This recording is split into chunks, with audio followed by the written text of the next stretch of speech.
good evening, good late night if you're on the East Coast. And I'm coming to you, my name's David Maskell. I'm coming to you from Petrie Downs, a suburb of Brisbane in Queensland, Australia. And thanks for joining me this afternoon or this evening for a bit of a look at down under at what we've been doing with COVID and collaboration and connection and community creation we've done this year over the last 12 months through Inside the Outhouse. This is going to be an interactive session. Hopefully, I won't say too many times. It's my first time presenting at a conference and first time using a tool that we're going to use today. Today's discussion is going to be about what and who is inside the outhouse. How has the Australian outdoor education sector recovered from the pandemic? We're all back working effectively, which is very different to a lot of places in North America, I appreciate. And so I'll be addressing that just a little bit briefly with a bit of background, and then walking the talk and building community and connection during the pandemic and how we've achieved that. And then if I've timed it correctly, a Q&A at the end. I'm using an interactive tool because the conference organizers suggested do something different with Zoom. And so this is a bit of a trial and hopefully this works. So on your portable device, your mobile, your cell phone, your tablet, or just on another tab on your favorite browser, if you go to menti.com, www.menti.com, and use the code 25955892, or you can scan the QR code on the screen here. That will allow you to join the presentation live on a secondary device, and then we can do some interaction as we go. And hopefully with a small audience today, it'll be quick and concise interaction, but it should be a lot of fun. And it's a different way to involve yourself in Zoom. You can ask questions, you can make comments, you can like stuff. And I'm gonna give you a few, about 2.5 minutes to get your second device working. So again, menti.com, using the code 25955892. That header is at the top of each of the slides. And so let's get into a bit of an overview of what Inside the Outhouse is all about. Once again, if the video is not playing, can someone please let me know because I can't see people. I'm just going to open up the chat window so I can see that in the corner. And get some more people, and away we go.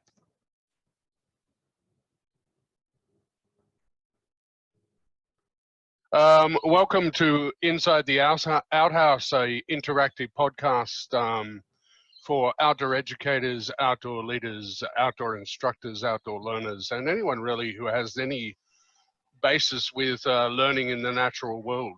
Very excited to be discussing gear and specifically camping and expedition gear in a post-pandemic world. So burning question of the week is, how do we keep women in the outdoor industry? Something that's very near and dear to my heart. But I think it's a very pertinent conversation. If you've canoed or climbed for cash, carried a pack for pay, or roped or rafted for reimbursement, then this is the conversation for you. And I just wanted to say that again, because I spent hours putting that together. We're all about programming this week in the Outhouse. Training options when you need skills and qualifications in a pandemic world. And we're going to cover a couple of things around currency, competency, and cost. Today we're having the great campfire debate, stick or no stick. It's all about having fun in Geartober. This week we're looking at sleeping systems, how they work, who needs to use them, which is probably all of us in the outdoors, and getting heaps of that really interesting information from our friends at OCA Summit. It's always a pleasure to get the message and the invitation, and I'm very happy to be here today to talk about the story of wilderness equipment. We're going to be talking this afternoon about the AEE International Conference that occurred over the weekend. I work in marketing down here in Melbourne at One Planet, and been invited to come today and talk to you about designing backpacks. The fourth one is around needing to understand the career pathways. And that's not only just for people entering the sector and saying, okay, what can I do? Where can I go with this? But also keeping people, which has been a topic of Inside the Outhouse a couple of times that I've been on. Perhaps we should get started on what we're actually here to talk about today. And let's do that. That was my great friend, Pete Smith.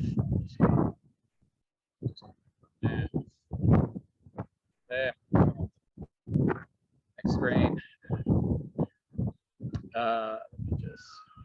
Yeah, that's fine. We're going to start the interaction. I'm obviously sitting here in Southeast Queensland. I'd love you folks who have joined us through Zoom and are going to engage with the Menti to go in to the app now, having logged in, and place with your pin, with your finger, where you're currently located. It's not very accurate. The graphic's not great. It's the best atlas I could find that was free on Google search, but get a few people to respond there, that'd be excellent.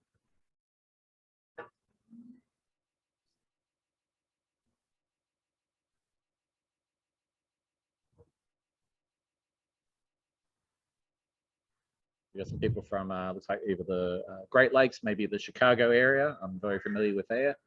Some people out maybe Vancouver Island. There's not too many folks in here, so I think we've had 3 responses, so I'll keep moving. My good friend Pete Smith, sorry, I'll come back, that's the next slide. Who am I? Very briefly, I'm an experiential educator and facilitator. We're called group leaders or instructors in Australia within the outdoor sector. I worked with summer camps in the States and Canada from '96 through to around 2004, seasonally under the J1 visa program, working shoulder seasons a little bit and develop my skills and my background effectively in some American summer camps in the States. Currently freelancing, which is a fancy word for underemployed, I guess, in Southeast Queensland. I work through an agency and I go from camp to camp and school to school when there's a staffing need, whether that's because there's a staffing requirement or because there's just a lot of programming happening. I'm part-time undergraduate at University of Sunshine Coast, where I'm sitting today. I'm a football referee and I'm the tech guy for Inside the Outhouse. So small things begin from great ideas, I think. Sorry, I'll get rid of the chat box. Thank you. Small things begin from, I guess, small ideas, and there was a Zoom dinner party. As a lot of people had fashioned at the beginning of the pandemic. Pete Smith, who featured in that last video, hosted a dinner party in early March 2020. And it was mostly a dinner party with some drinks, some adult beverages. And we kept inviting over the course of the evening with more adult beverages, a lot more of our outdoor education friends and colleagues who we knew on Facebook, and reaching out, here's a Zoom link, jump in and we'll say hello. And the connection was amazing. We were seeing people we hadn't connected with in over 10 years, both in Australia, nationally, and also overseas. It created an idea over the course of the evening that we were both underemployed at that moment, or unemployed because we were in lockdown, as most of the planet was. There was a lot of doubt about where the industry was going to go to post-pandemic and what that would look like. And so the mental health of the group was really struggling. And the idea came to the fruition that why not have a weekly Zoom touching base where you can see people's faces, you can share ideas and resources, you can discuss the challenging pathway ahead to come out of the pandemic, and why not? It was a free service effectively at that point in time. So we'll jump into another interactive one. At this point, I'd love you to go on to, again, into the app, mentormenti.com, and answer the question, what are the great problems to solve in the outdoor education sector? What do you believe they might be? What do they look like? Because a lot of what the work has been done with Inside the Outhouse has revolved around that during the pandemic and then in the post phase for us here in Australia. So I'll give folks a few minutes. Just 1 or 2 words and then just hit enter.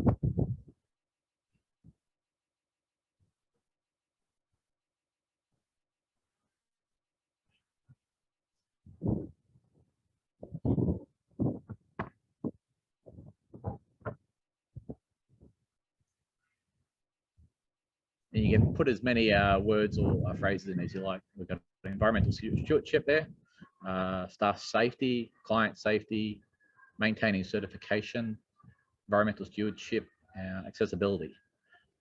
Some great ideas there.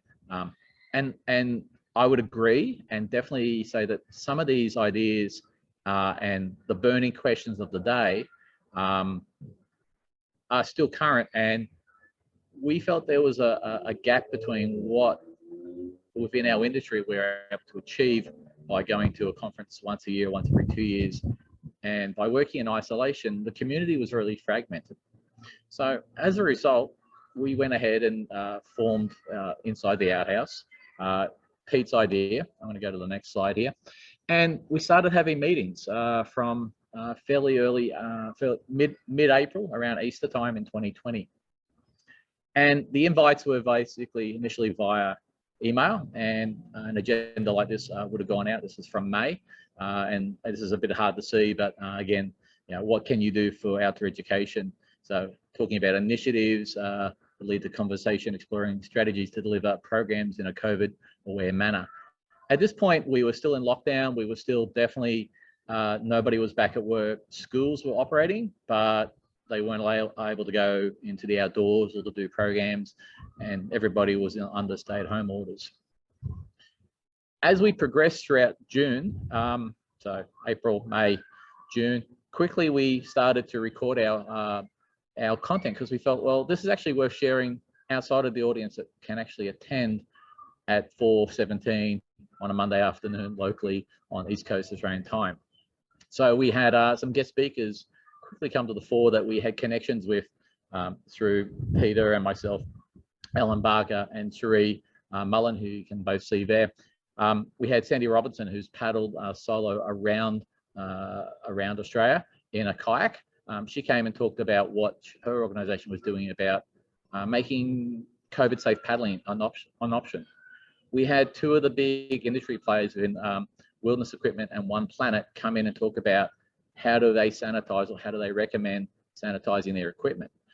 This really triggered within the audience that we were starting to gather and the industry as a whole, because there were schools, there were outdoor providers, they didn't know how to do this. They didn't know where to find the resources. They were having to do all this legwork themselves. We were hosting a Zoom every week that had something that talked about how to deal with COVID, how to deal with other issues and other burning questions. We varied it up occasionally just to give ourselves a bit of a break. This was a presentation by Dave Hills from Brisbane Grammar School, one of the elite private boys' schools in Brisbane, about online pedagogies and about IT technology and integration within the industry. Less of an audience, but was still really engaging for a lot of people. And then we got really big traction by actually having Outdoors Queensland, or as they're known at that point, Corth, giving us an endorsement. Let's have a quick watch. I wanted to give a plug to Inside the Outhouse, which is Pete Smith from ACU and David Maskell and a couple of other people have put together this system. I guess it's basically a community platform to bring together outdoor and experiential educators from all over Australia. And they've shared a heap of information on their SharePoint site and also been running weekly webinars at the funky time of 17 minutes past 4 each Monday. And those webinars are recorded and made available through Facebook as well. There was a really good session on cleaning, disinfecting and sanitising expedition gear this week. So Wilderness Equipment and One Planet gave recommendations in relation to their gear that they've tested different cleaning, disinfecting and sanitising methods. They made a point of saying those three words mean different things, and we should consider that when we're doing that. Like, the cleaning is really just removing dirt and mud from our gear, whereas disinfecting and sanitising actually have technical meanings. So that's probably important to consider. But they're also looking at that same sort of topic in relation to ropes and other climbing gear, I guess, or vertical gear. So that's a future topic that Inside the Outhouse are looking at. But also the other topic that has been discussed is insurance for outdoor operators, which is an important topic as well. It's something we were thinking of handling or addressing in these sessions.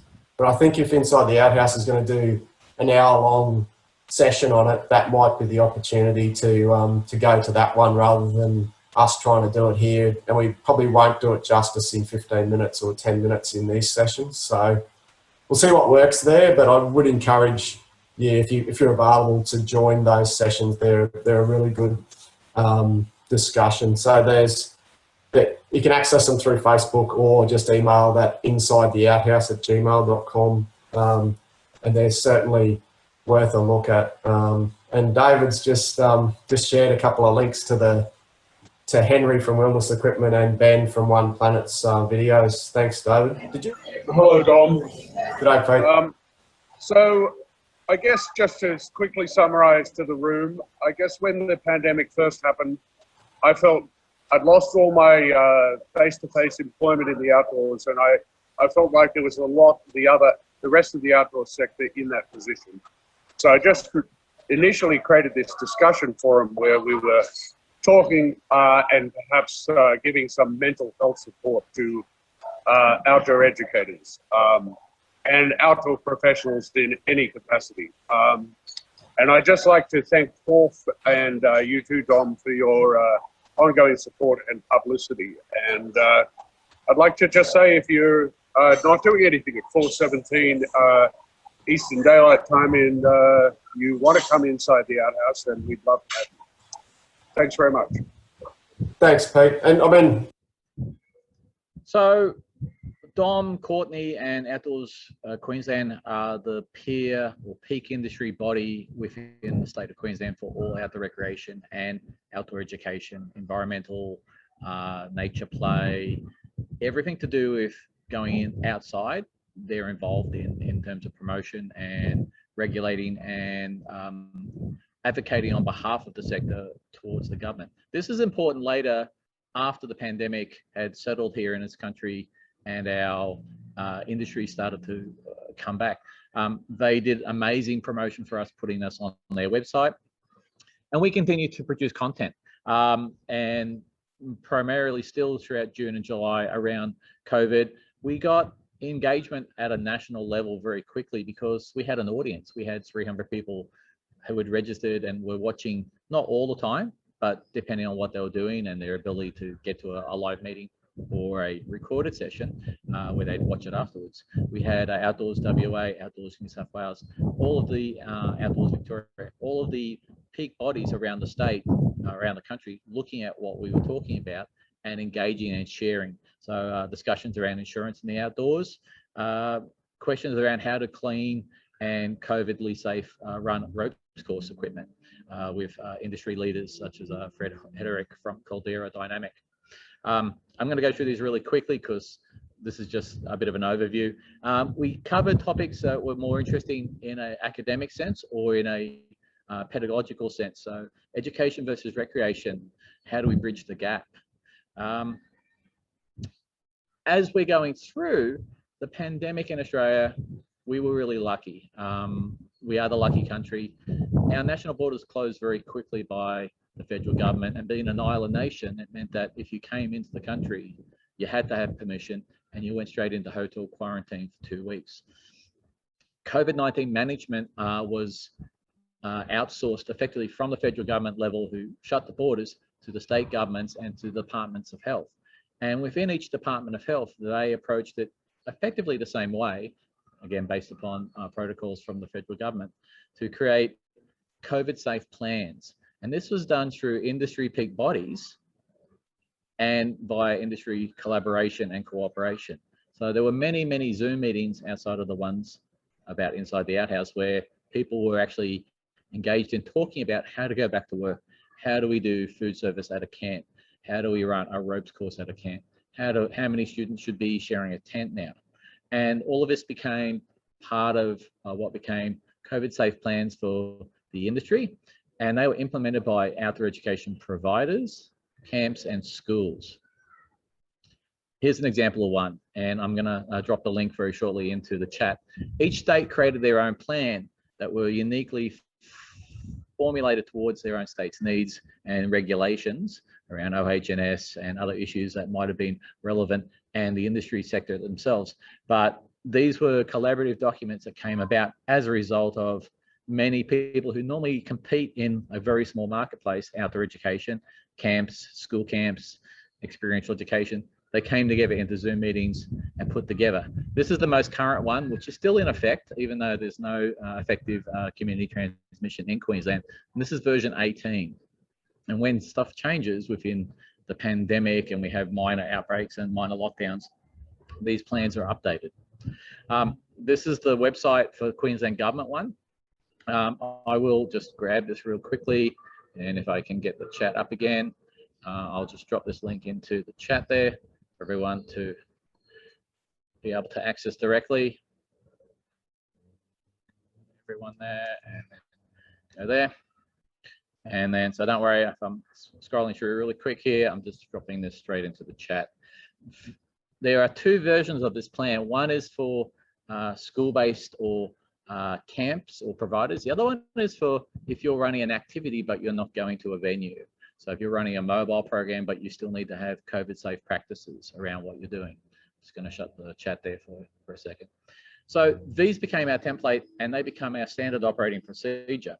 Inside the Outhaus, we were committed to supporting these, and we created a lot of awareness of these through our discussions on a weekly basis, along with peak industry groups.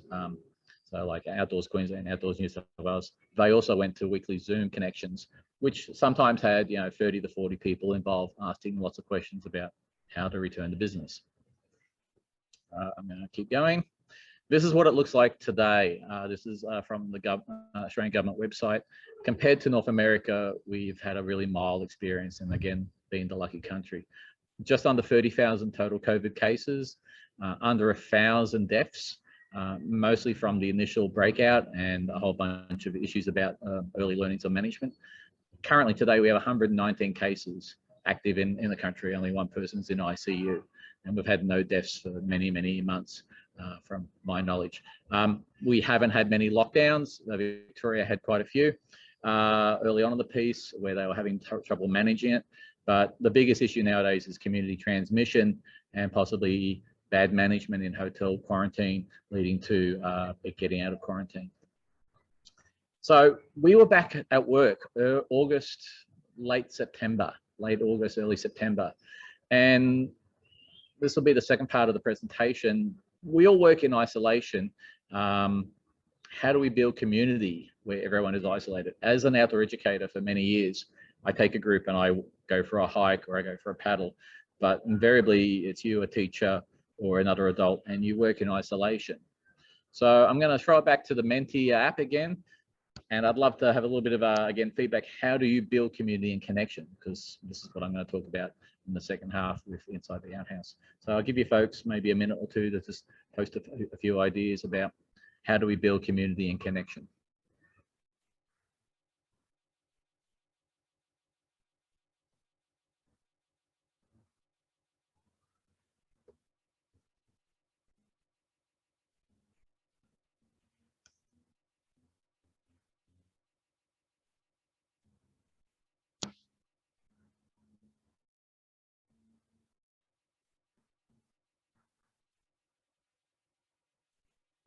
Excellent. I got a few responses there that everyone can see. Sharing group norms and goals, definitely something I do every week. I'm actually working again with a group of year 9s on Monday. Discussion, accepting everyone's input, sharing perspectives.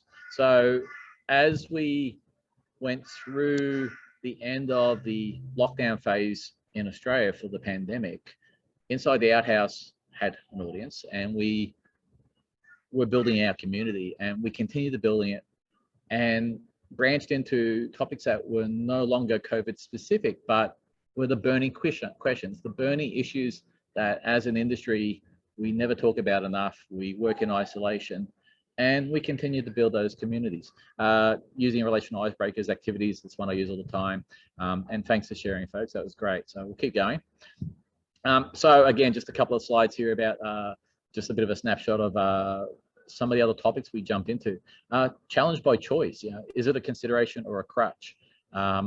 We'd gotten a little bit smoother with our presentation style. We'd gotten our production levels better. We were still using some cover cover slides at this point at the beginning. Freelancing gloom. So talking about what does the freelance market look like for outdoor educators, job security, what barriers exist for freelancers. The late August, we were talking into the tertiary sector. So getting a few representatives from universities, TAFE, which is the Australian version of community college, for those in North America, and RTOs, registered training organizations. So these are the sector that trains people like myself to tie the right knots at the abseil site. So talking to folks around a pandemic world, what skills and qualifications do we need? Because it was recognized there was a lot of training opportunities that have been missed in the short period that we've been in lockdown. Myself, I'd actually lapsed in my first aid qualification, wilderness first aid, because there was no ability to run those courses. So we took some baby steps at that point. We moved away from a SharePoint site, we moved to a paid Zoom account, and we created our own WordPress page and an email server where we could control our messaging and not be using Gmail. We used some branding. Cherie came up with an amazing logo. You can see in the top right corner over here inside the Outhouse, connecting the outdoor community, and came up with some consistent theming about how we present ourselves online.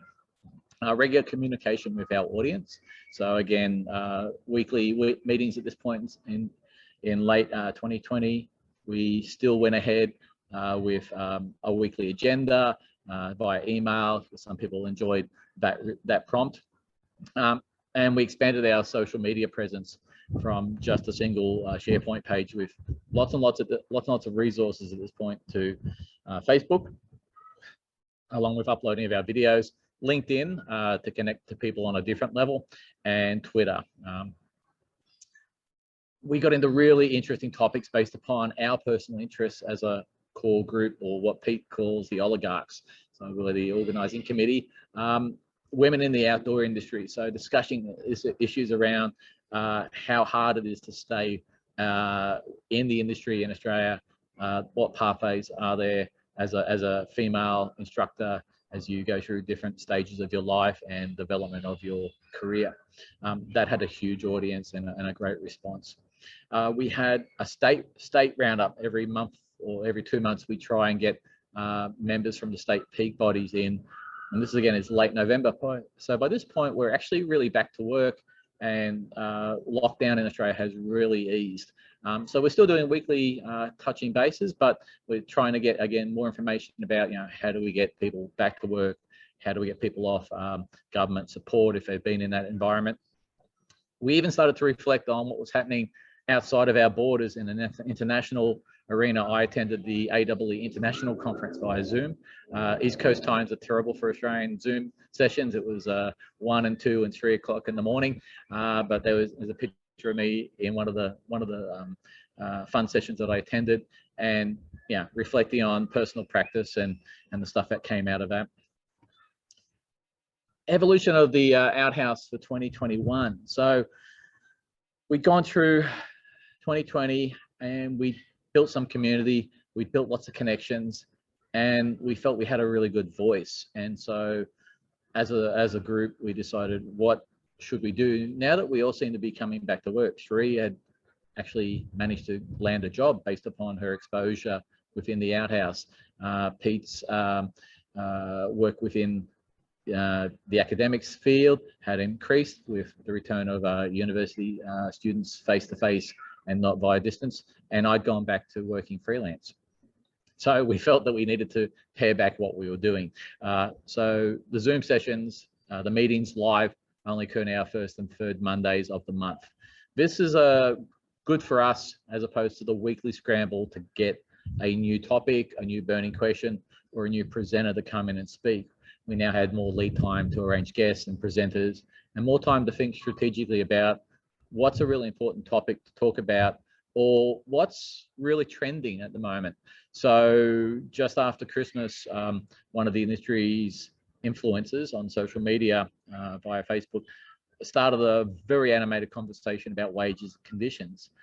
And within the first week or two of our first session, we had 45 people in a Zoom session once again, talking about or listening to what the opinion was being shared from both program directors and owners and managers all the way down to field staff, so instructors level, students, and talking about an ongoing discussion that's been happening for 20 or 30 years in this country without resolution.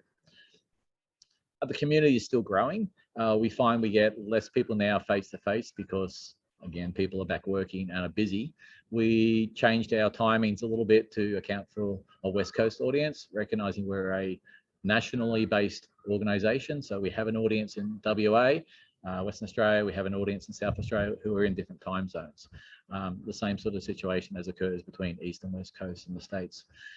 We find most of our social media content is actually absorbed post the live session. So we might only get 5 or 6 people coming in to be live in the Zoom session, but we get a lot of views following that when people find time. And so we added YouTube as another platform where people could go to dip in and out of sessions that were engaging with them or relevant to their current situation, whether they are a student or a owner of a center or trying to make business decisions, or a school or a teacher.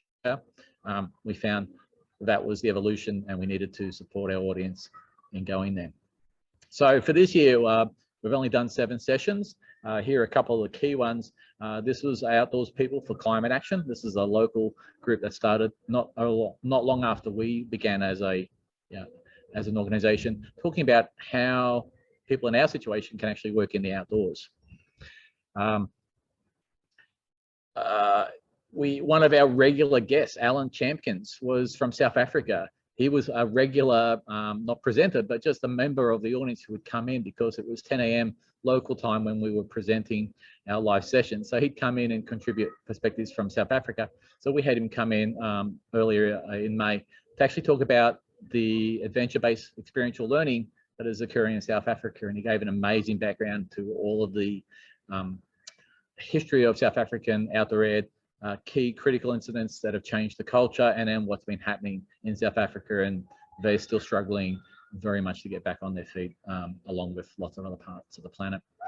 Our last session very recently was Inclusion and Access in the Outdoors by Matthew Townsend. He came in, he's a local Brisbane boy, not a boy, he's a young man, but he's hearing impaired, but has been running his own company since 2017, and he talked about his journey to that point and how he's encompassing his company is all about bringing people with disabilities or learning impairment or somewhere on the spectrum, whatever it might be, into the outdoors and having them have experiences. And then it blew up. Early May, we were the other side of the camera, a little bit like today for me. We got invited by the AORE, Association of Recreation and Outdoor Education, into their cocktails and coffee chat. Cherie had a contact with Sasha, and we planned it and we worked together. And as you can see, I'm actually on my way, not looking very happy, very early in the morning to a program, but we presented to an American audience about effectively what I'm talking about today, about our community building and what happened. We've had presentations at a local Brisbane-based level. This is a couple of weekends back with the Queensland Fools Forum, discussing the evolution of our organisation there. Pete is presenting on behalf of the Inside the Outhouse to the OCA National Summit. Now, again, this is a Zoom session happening next week where the industry has recognised, and the Outdoor Council of Australia is the peak body at a national level, so steps above the state bodies, and they're having discussions about all the burning questions that we've been talking about inside the Outhouse. So a lot of our content has driven, I think, an agenda for the Outdoor Council of Australia to actually go ahead and look broadly and long-term about the industry, the sector, and what we need to do to keep people in employment, better quality of programming, better management of risk, and better marketing for what we do as outdoor educators. I'm going to just speed through here a little bit because this is pretty dry stuff.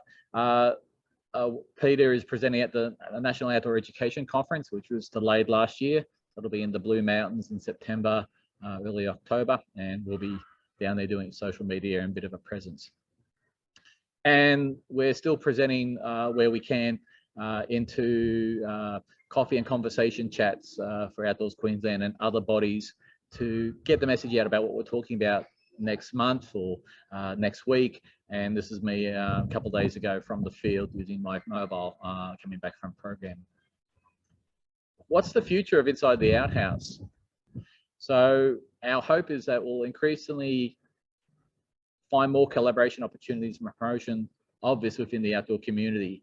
We've expanded beyond our own borders to South Africa and the United States, and we're hoping to continue to expand the ability to connect and have really casual but important conversations via Zoom about the industry and about the work that we do as a way to promote ourselves within the industry to be better practitioners, better at what we do, and better at marketing what we do and how valuable it is, especially in a post-pandemic era. We're looking for the next burning questions, always, the next big topic to talk about. Funding to support the project would be lovely. We're looking at sponsorship, which has a two-edged sword, as you can imagine, but we're definitely looking at that as a future way to sustain costs of websites and social media and just the video production itself. Development of more online resources.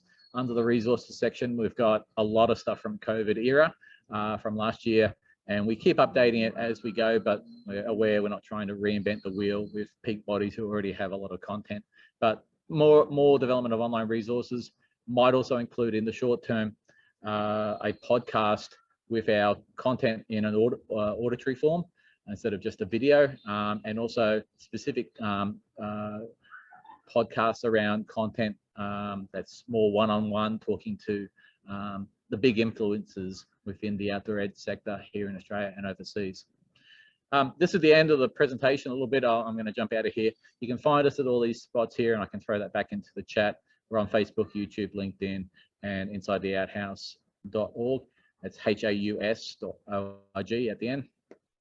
And I just thought I'd finish the presentation. This is the Chief Medical Officer, Jeanette Young. She's a wonderful lady. She's the lady who's managed to allow the entire industry in Queensland to return, because she's the person who ultimately signs off on the COVID safe plans. She's also the one who says to the Premier, who's in the middle of the picture here, when we should be in lockdown because we've had 1 or 2 community transmissions. This is a nice little clip that I caught on the internet. Now, exciting news today, I believe, in terms of releasing a lot of those restrictions and getting Queenslanders outdoors. It's great to have these press conferences outdoors. We're getting more and more information that outdoors is the safest place to be, and we have got the best climate, I think, in Australia and in the world in terms of living our lives outdoors. So I would strongly recommend to everyone, think about whether you can have your gathering or your function outdoors. Sun safe, of course, but do that as we go forward, and I think that'll really keep people much safer. We know there are problems with indoors. If you do have to be indoors and you've got the ability to open windows, say in your own house, let lots of air go through. That's really important. So try not to shut yourselves in with air conditioning. Remembering, of course, that we also need people to be cool. So if we have a heat wave, we'll have to work through what that means. But wherever possible, I strongly recommend people move their lives as much as possible outdoors. And that's the end of the presentation. I'm going to get out of the share here and come back to talking to people face to face. Really small room. I'd love people to turn on their mics and ask questions. I hope that made some sense in the journey that we've taken so far as a bit of a side hustle and a bit of an overview of how the pandemic's looked and felt here in Australia. Has anyone got any questions? Because I've got lots of time and I probably went really too quick.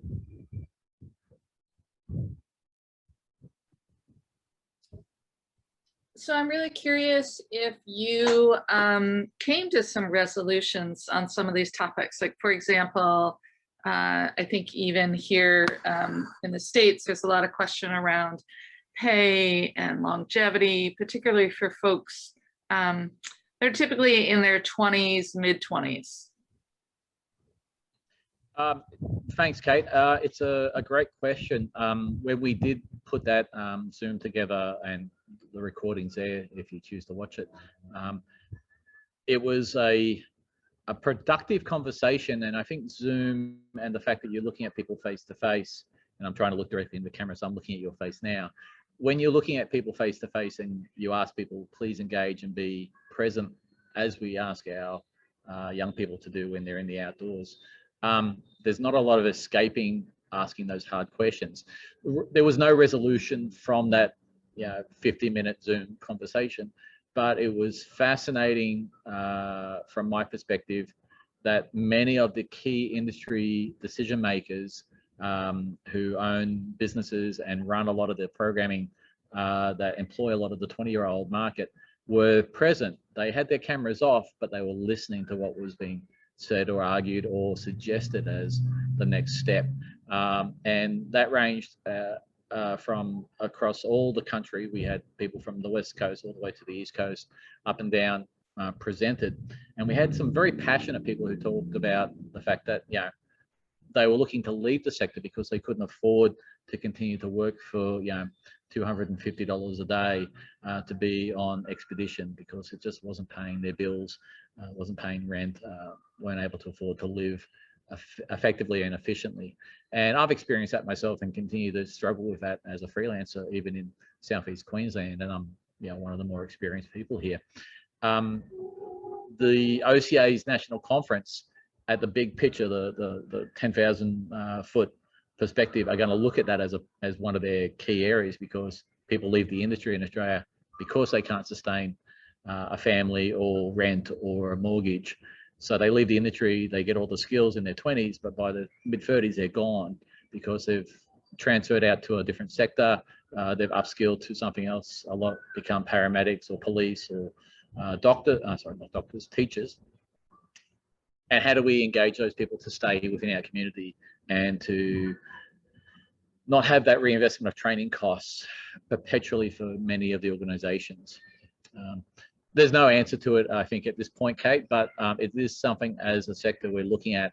And it's unfortunate in Australia, outdoor educators who go out and teach life skills to the young people aren't valued as much as lawyers, doctors, rugby league players, football heroes. Those people are the ones who get paid the big dollars, and we're all on $250 a day when it suits the organisation to employ us. So I see you nodding. I see you probably have some of the same experiences. I don't have an answer for you, but we are looking at it at a national level, and Inside the Outhouse has been just involved in supporting those discussions as much as we can, and we'll continue to be involved because it directly impacts us as well, because we're all still practitioners in the field. Other questions, especially stuff around community or about COVID? Anyone got any stuff? Happy to answer anything. I'll go. I noticed that you used Menti, and that was really cool. It's a resource that I've never used before. Have you come across any other really cool online tools that you've not before utilized? That was the first time I've actually used Menti in a presentation. We don't use in our Zoom meetings in the Outhouse. It's usually just like this. We're just chatting. We don't even use breakout rooms. We tried that initially. It was the new exciting thing to use, but we found people would go and have side conversations about the topic and then come back in 5 minutes and wouldn't have any answers to share with the rest of the group. So we felt, especially when it's a small group like we have today, just 5 participants, having an open conversation, having a welcoming space was the best means within Zoom to keep engagement, and to have people actually on camera and encouraging people to leave their mics open and talk over each other occasionally is fine. I'll have to send you a link, and I can share that back through Steve. I have a YouTube link of a huge amount of additional services that became really obvious when I was looking at all this stuff. I'm a tech guy, so I do all the video editing and a lot of the web-based technologies problem solving for the group. Pete's the figurehead, and Sheree does all the social media stuff. So I get done with all the boring stuff, but I do look into it quite a bit. Mentimeter is the one I can imagine off the top of my head at the moment, but I do have a list of YouTube clips promoting other ones, and I'll try and share that. That'd be great. Thanks. I'm in Ontario, Canada, and we are definitely still under lockdown. So any additional help would be appreciated. I worked at I worked 2 summers and 2 springs at YMCA Wanakita in Halliburton County. Right. Back in the day, a million years ago, and have really fond memories of paddling the French River and Lake Koshlong, and lots of Tim Hortons donuts and stuff when I didn't put on weight. And I've been following the Ontario situation really closely, and it looks like they're talking about opening, but it seems pretty late given it's late May at this point. Yeah, they say that, and then they extend it by 2 weeks, and then they say that, and then they extend it by 2 weeks. So are you looking to try and run some programming virtually? Because there's a huge amount of resources out there already. I know Michelle Cummings from Big Wheels. She has a lot of online tutorials about how to do sessions online. Have you encountered some of her stuff? I haven't, no. Okay, so it's Michelle Cummings. Let's see if I can find the website here. But yeah, she's amazing. Let me just get out of that.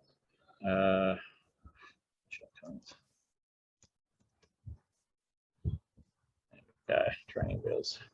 So tell me while David's doing that. Yeah, go for it. I don't know if you all are familiar with climber cards, which is like picture-based cards that students or participants could select. You could use it probably in a variety of ways. There's also, I don't know how connected with Google you are, but so these are all virtual.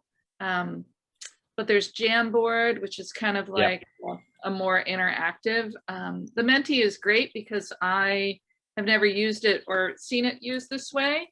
I use it, you can break it down into small segments and use it, and then it'll populate different kind of. The AEE International Conference used Jamboard really well and really effectively. Very early on, there was some folks there, again, Michelle Cummings being one, who engaged with that content. If you go to insidetheouthouse.org under resources, scroll right to the bottom, and I still have a link there to all of the resources from the conference sessions that I attended, and Jamboard and Michelle Cummings online stuff is all linked there, and it's all free to use. If Michelle asks you for anything, it just might be an email address to be able to jump in to their subscription list. But she sends out interesting stuff all the time. Poll everywhere, I've heard of it. I haven't had a go with that. Colleen, you want to? It was you, isn't it? Yeah. No, I don't want to monopolize the conversation with this. No, but but I appreciate any additional things because I'm in rec therapy, and everything was in person. It got shut down, and then all of our clients were left with nothing basically. And so we've been building up our online things, and Zoom has been fantastic for us to just have these like one-on-one coffee discussions. But every so often you want to mix it up and give somebody, something a little bit different to mix up their day with. The Mentimeter presentation I just showed you took me maybe 3 days to put together. I was a little bit OCD about some of the stuff I wanted to put in there, pictures and GIFs and stuff. It uses lots of Creative Commons content, so if you don't have your own pictures, several of the pictures of outdoor scenes were from my own recent photography of students and groups I've been with. But it's really nice that you can engage on a separate piece of technology for students. You can have quizzes. A lot of the referee organizations, so I'm a football referee, have been using these platforms to engage with their students through Zoom or Teams, but then actually running quizzes using a Mentimeter type platform. Again, I'll try and find those links for you. That's great. Thank you. That's all right. Good luck with your programming. Thank you. I was just gonna, Colleen, I had to try and learn how to teach like intro to facilitation and adventure therapy and wilderness-based counseling by Zoom. Yeah, good luck. And it's all done now. It wasn't perfect, but there are a few things I found my students seem to be, I'm in Nanaimo, and my students seem to be very familiar with Google Docs. And I found a lot of the in-person initiatives that involve like problem solving and stacking and manipulating things, I could kind of draw those shapes into a Google document and invite the students into them and put them into breakout rooms. And so like I don't know if you're familiar with the Towers of Hanoi initiative where you, Oh, okay, yeah. and so like you could make all of those shapes in there, and then they give them the instructions, they could go in and work on some of those types of things. Okay. And second vote for the online climber cards are great. Okay. Yeah. I will also look into that. Thank you. And David, I just like really impressive that your grassroots, like from a dinner party, you created this behemoth that is able to influence national policy. Like I'm do you have any advice for someone who doesn't necessarily want to go up to the national level, but would like to maybe influence, let's say, my university administration, who is convinced that even if we put people in one-person tents and had solo canoes and had individual pot sets and kept everyone like 10 meters apart on a campsite, that's still not COVID safe? I think we were certainly very lucky in that as a industry sector, we all came together to form these COVID safe plans, which became, we're professional risk managers. So we did front living rooms, a canoe trip with 10 students or 150 students. We manage risk all the time, and we're the professional people who know how to do that the best. At one point, the New South Wales Premier, equivalent of your governor, said that school camps weren't safe, and that got a huge backlash on social media because it's what we pride ourselves on being. We're safe, and we create safe environments for the young people physically and emotionally. And to answer your question directly, I think you've got to come back to having some paperwork for the people who are bean counters or like paperwork, and having it all laid out. So if you go to the links that I shared, and that's just one state out of 6 states in Australia that have gone with COVID safe plans, they all have their own variation on an outdoor education or an outdoor provider type plan, and it's specific to the industry sector. So you could take that and modify it within whatever your state was doing and however they're approaching it, and that might work, or within your organization perhaps, and create a document. You've probably already gone and done that. I think pointing to other examples of where our model here in Australia is really unique in that we don't have community transmission, and I haven't worn a mask in over 2 months. We've had a 3-day lockdown, which everyone cried and went and cleared the shelves of toilet paper again, which don't know why people do that. It's not unique to North America. It happens everywhere. But 3-day lockdown, 5 people had community transmission.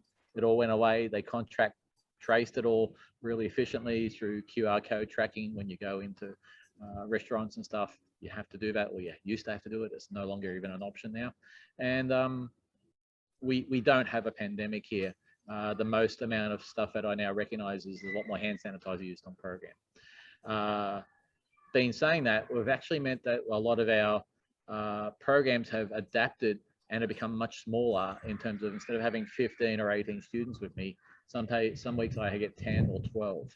And it's excellent because you get to learn their names real quick, you get much better outcomes. And if it's a 2.5 day, 3-day program, your quality of the experience for the young people is improved much significantly compared to having such a large group, which has a much bigger impact on the environment, also a bigger challenge for the facilitator to get around and make sure that there's attention and involvement and connection with each of the students. I don't think I'm answering your question, Steve. I think you're going to have a major challenge until community transmission stops becoming or stops being an issue. I don't think the pandemic will ever stop being something we need to be aware of. But on the other side, to give some support to my North American colleagues, there is light in the tunnel. I sat in the AEE International Conference and heard Americans talking about how it was very dark and gloomy and nothing was ever going to come back. We're a model in Australia of, we're back working, we're back doing what we love to do, being in the outdoors with young people. There is light at the end of the tunnel, and it will get better. having even just a regional Zoom meeting with your local university people might be the way to address that. Your local geographical area program directors, course coordinators who run respectively similar programs, or linking to people in Australia. Glenn Thomas is the director of my program that I'm currently an undergraduate in, doing the career backwards. Yeah, he's all over what has gone through that, and he'd be a great connection to reach out to. Thanks, appreciate that. I don't think I have an answer for you, but I hear your pain and frustration, and we're still doing strange things here at the university. If anything, like they're now asking students not to meet for out trips, so 2 or 3 day trips with kayaks or bushwalking at the university. The students now have to drive their own vehicle to be COVID safe to the location, to the start point, to the trailhead, meet the instructors there, the academics there, and then they do the trip. So there's been really minor changes, but that basically alleviates putting 25 students in a bus together to drive 2 hours to go to a location. And so that's one more step along the pathway to being COVID safe and reducing the risk to not just the students, but also the instructors. So it's steps like that, I think. But I definitely recommend looking at the COVID safe plans for outdoor ed and outdoor recreation and seeing if they're of any value to you. I appreciate that. I absolutely will. We're not as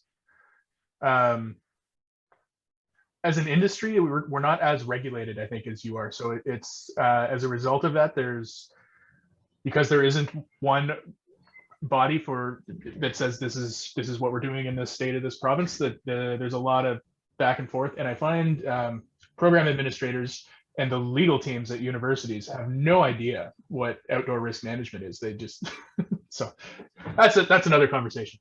I definitely another conversation. I think we've been fortunate in that the state governments took it upon themselves to manage at the Department of Health level, because they declared it it's a health emergency, and so everything to get back to work, including hairdressing and anything that involved retail or commercial operations outside of even the building industry, had to go through a process of putting together a plan. Once it was signed off, you were back to work. And it might have meant initially you had to wear PPE and masks and stuff, but as the pathways progressed and community transmission lessened, those requirements came off.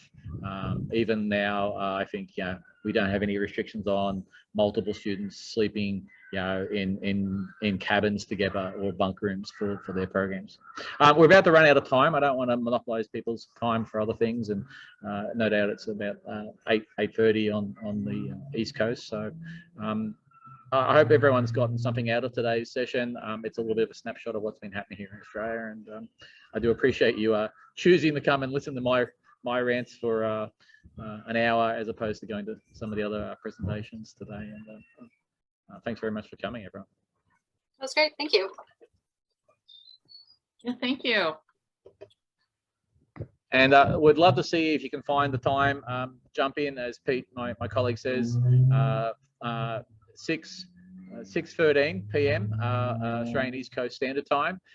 Drop into the Zoom link. The link's on our website. It's insidetheouthouse.link/Zoom. You can definitely jump in and just be somebody listening from the background. It'll be some horrendous time for some of you, I think, 2 or 3 in the morning. But we'd love to see people and just have chats about the burning questions. So if you've got nothing better to do in lockdown, come and jump in and say hello.